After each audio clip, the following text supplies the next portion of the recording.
Maithili express की शानदार प्रस्तुति।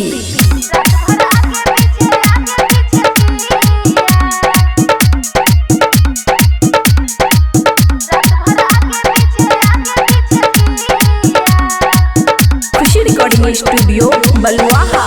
बुता के दिया सखी रे पिया, बुता के दिया सखी रे पिया, रात भर आगे पीछे किया, रात भर आगे पीछे किया।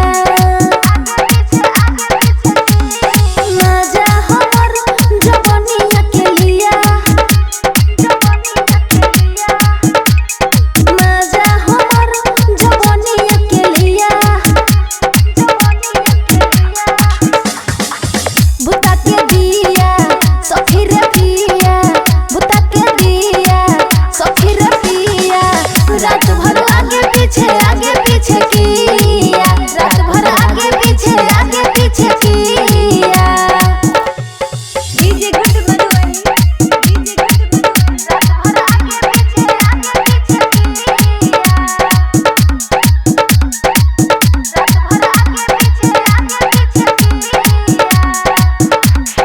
ओठबा चटेले गलिया कटेले, पाजा में पकड़ के पलंग पर चपेले, पाजा में पकड़ के पलंग पर चपेले। आहा ओठबा चटेले गलिया कटेले, पाजा में पकड़ के पलंग पर चपेले, पाजा में पकड़ के पलंग पर चपेले।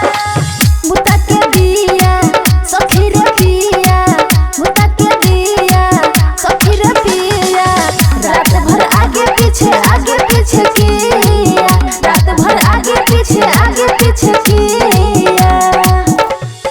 डीजे गुड मधुबन, डीजे रात भर आगे पीछे किया,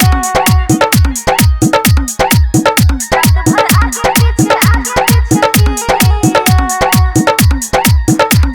देवेंद्र दिमागी लागल साया में दागी, भोरे छोड़ के गोइल दीपाली भागी, भोरे छोड़ के गोइल दीपाली भागी। देवेंद्र दिमागी लागल साया में दागी, भोरे छोड़ के गोइल दीपाली भागी, भोरे छोड़ के गोइल दीपाली भागी। बुता के दिया सखी रे पिया, बुता के दिया सखी रे पिया, रात भर आगे पीछे किया, रात भर आगे पीछे किया। खुशी रिकॉर्डिंग स्टूडियो बलुआहा।